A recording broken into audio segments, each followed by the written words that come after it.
कल्की नगरी संभल। भगवान श्री कल्की की प्रकटन स्थली संभल। सर्वविदित है कि कदम कदम पर यहाँ अध्यात्म के चिन्ह पाए जाते हैं।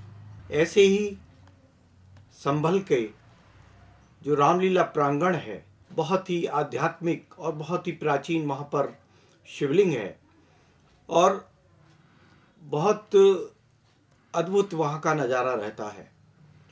वहीं एक ऐसा व्यक्तित्व जो निरंतर भगवान शनिदेव की महिमा का प्रचार प्रसार करने में लगे हुए हैं और प्रत्येक शनिवार को लगभग 2 वर्षों से सामूहिक शनिदेव जी की महिमा प्रसाद वितरण का कार्य निरंतर चल रहा है।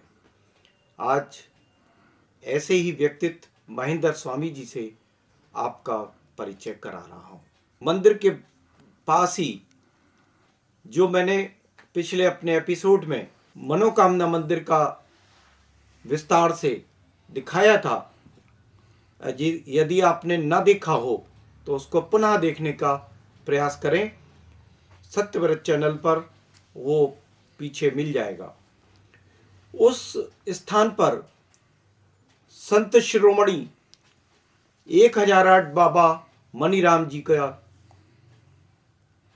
समाधि स्थल है और वो वहाँ पर विराजते थे। भक्तजन उनसे लाभ उठाते थे। ऐसे व्यक्तित्व जो कभी भी उन्हें भगवान का वरदान था कि वो मिनट में कहीं भी पहुंच जाते थे, सिर्फ दर्शन दिया करते थे, दर्शन से ही भक्त लाभ उठाते थे। आज वहाँ भंडारे का आयोजन था। हम आज उस भंडारे की पूरी विस्तृत जानकारी देंगे और महेंद्र स्वामी जी से कहेंगे कि वो आज भंडारे में लगे हुए थे, वो उस भंडारे के और मनीराम बाबा जी के संबंध में वो विस्तार से बताएं। भगवान श्री कल्की की पावन स्थली संभल। भगवान श्री कल्की को सभी लोग, सभी हमारे जितने भी दर्शक हैं भली भांति जानते हैं कि संभल नगरी एक प्राचीन नगरी है। 68 तीर्थ, 19 कूप और अनेक महापुरुषों संतों की कृपा इस संभल की धरा पर बरसती है और बरसती रहेगी। एक ये स्थान ऐसा है कि यहाँ पर अनेक संतों ने जन्म लिया, अनेक संतों ने यहाँ पर अवतरण हुआ। उसमें आज श्री 1008 हमारे बाबा मनीराम जी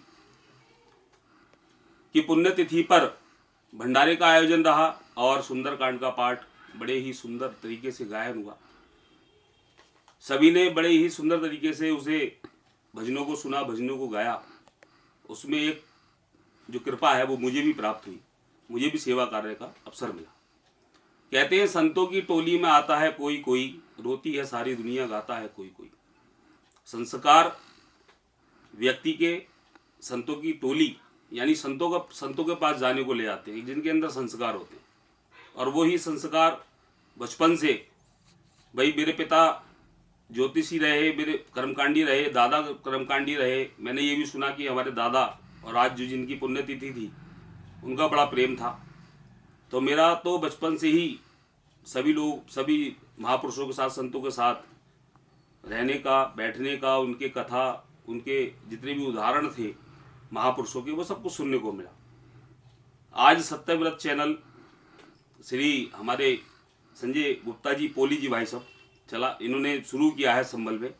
और पूर्व में भी देखने को मिला है कि संजय गुप्ता जी ने किस तरीके से संभल के लिए, जब से ये संभल की मुहिम छिड़ी है, हमारे शासन ने, हमारे प्रशासन ने जिस प्रकार से संभल के तीर्थों को उजागर करने के लिए, संभल की पहचान दिलाने के लिए जिस प्रकार से कार्य किया है, उसमें संजय गुप्ता पोली जी का एक विशेष रोल रहा है। आज वो सत्यव्रत चैनल के माध्यम से सभी लोगों को जितनी भी यहाँ की स्थिति है उससे रूबरू कराते हैं। मेरा साधुवाद है बाबा मनीराम जी, जिनकी आज पुण्यतिथि पर भंडारे का आयोजन हुआ और प्रत्येक वर्ष को 8 जनवरी आज 8 जनवरी 1981 को बाबा को हम लोगों ने इस स्थान पर खो दिया था। बाबा का देहावसान हो गया था, किंतु बाबा आज भी हमारी आत्माओं में जिंदा हैं। हमें कभी एहसास नहीं होता कि बाबा हमारे पास से चले गए। बाबा की कृपा इतनी बरस रही है, इतनी उनके भक्तों पर। आज भी दूर दराज से लोग बाबा के भंडारे में इतनी भीषण सर्दी के उसमें आए, और बाबा की एक पहचान, बाबा की कृपा की एक पहचान देखने को मिलती है कि इतना घना कोहरा, इतनी भीषण सर्दी, किंतु आज के दिन मौसम खुशनुमा हो जाता है, धूप निकलती है और मौसम वो हुआ। सबको विश्वास था कि आज बाबा के दिन को बड़ा अच्छा मौसम रहेगा, तो वो सभी लोगों ने उसकी इनकी कृपा को देखा।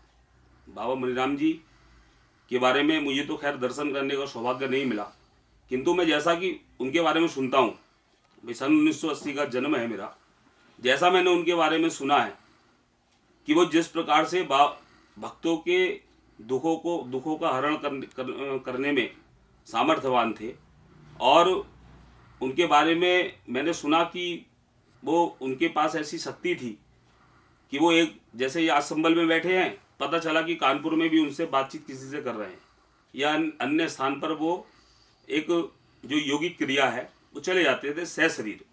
सशरीर किसी भी स्थान पर जाने की उनकी सामर्थ्य थी, और अनेक शक्तियों को उन्होंने वशीभूत कर रखा था।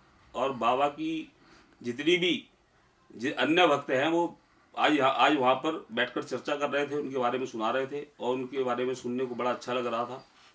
बाबा के भंडारे में आज प्रसाद में सभी ने ग्रहण किया, और बाबा के जो प्रसाद है, बाबा का जो भंडारा है, ये निरंतर कहीं चल रहा है और चलता ही रहेगा। बहुत अच्छा लगा आज जाकर वहाँ पर।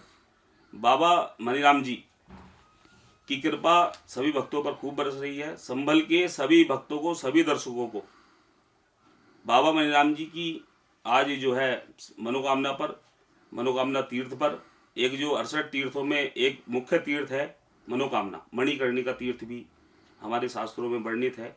हमारे स्कंद पुराण के 13वें खंड में उनका वर्णन पूरी तरीके से लिखा हुआ है, और बाबा मनीराम जी की जो कृपा है वो सब उस मणिकर्णिका तीर्थ पर। अन्य सिद्ध जो हमारे दरबार हैं, जैसे माता शारदा जी का वहाँ पर स्थान है, हनुमान जी का उनका स्थान है, और जो भगवान शंकर जी का वहाँ पर स्थान है, श्री राम जानकी मंदिर का भी वहाँ विशेष एक स्थान है। तो उस स्थान पर आज मैंने भी प्रार्थना करी, मैं सभी दर्शकों से भी प्रार्थना करता हूँ, सभी दर्शकों से, कि मणिकर्णिका तीर्थ पर जो भगवान वासुदेव जी वहाँ से रूठ कर चले गए हैं, हम लोग प्रार्थना कर सकते हैं। उस प्रार्थना में सभी लोग जानते हैं कि बड़ी शक्ति होती है। वासुदेव जी किसी कारण से, अब वो कारण जो भी है, जो भी रहा है, हम अपनी जो मनोकामना है, यानी हमारी जो प्रार्थना है, हमारी प्रार्थना यही रहे कि जिस प्रकार से भी है, जैसे भी है, वासुदेव जी हमारे संबल में वापस आए। और मेरा तो निरंतर यही प्रयास रहता है, मैं तो अपनी मानसिक प्रार्थना करता रहता हूँ। सभी अन्य जितने भी हमारे दर्शक हैं मेरी बात को सुन रहे हैं, तो सभी से मेरी हाथ जोड़कर प्रार्थना है कि एक बार मणिकर्णिका तीर्थ पर जाएं और वहाँ अपनी मानसिक प्रार्थना, कहते हैं कलयुग में मानसिक प्रार्थना का बड़ा फल है। आप कुछ भी सोचेंगे, अच्छा सोचेंगे, तो आपको वो फल प्राप्त होना है बहुत सूक्ष्म रूप में। अब जैसे मणिकर्णिका तीर्थ है, जहाँ पर आज बाबा मनीराम जी का भंडारा था, वहाँ पर ये हमारे उसमें स्कंद पुराण में है कि आप एक गायत्री मंत्र का जाप कीजिए, आंख बंद करके गायत्री मंत्र का जाप कीजिए, आपको 1000 गायत्री मंत्र का फल स्वतः ही प्राप्त होगा।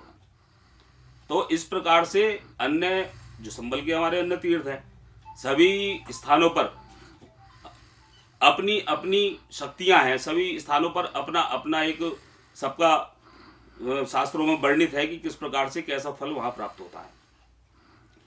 माता शारदा वहाँ पर विराजमान है। माता शारदा की आला उदल के समय जो है आला बड़े भक्त थे, ये सुनने को मिलता है कि माता शारदा की बड़ी कृपा थी। बड़े उन्होंने असीम ऐसे ऐसे कार्य किए, जो बड़े बड़े युद्ध जीते। माता शारदा के अनन्य भक्त थे। वहाँ पर इतना सुंदर तीर्थ है, इतना सुंदर वातावरण है। अभी शासन ने भी काफ़ी उसके लिए सोचा है, उसके लिए अच्छा पैसा दिया है, तो शासन का बड़ा धन्यवाद है। योगी आदित्यनाथ जी निरंतर अपनी निगाह संभल पर रखे हुए हैं। किस प्रकार से संभल से हिंदुओं ने पलायन किया, हिंदुओं को पर यहाँ पर जो है किस प्रकार से जुल्म हुआ, किस प्रकार से यहाँ पर सनातन धर्म प्रेमियों को हानि पहुँचाई गई, तो वो सब लोग निगाह रखे हुए हैं और निगाह रखनी भी चाहिए। जिस प्रकार से जैसा भी सत्य सनातन धर्म को मजबूत करने के लिए ये भारतीय जनता पार्टी सरकार काम कर रही है, योगी आदित्यनाथ जी निरंतर अपना कार्य कर रहे हैं। तो एक बार मेरा पुनः सभी को साधुवाद, सभी को धन्यवाद। जय श्री राम, जय श्री शनिदेव महाराज।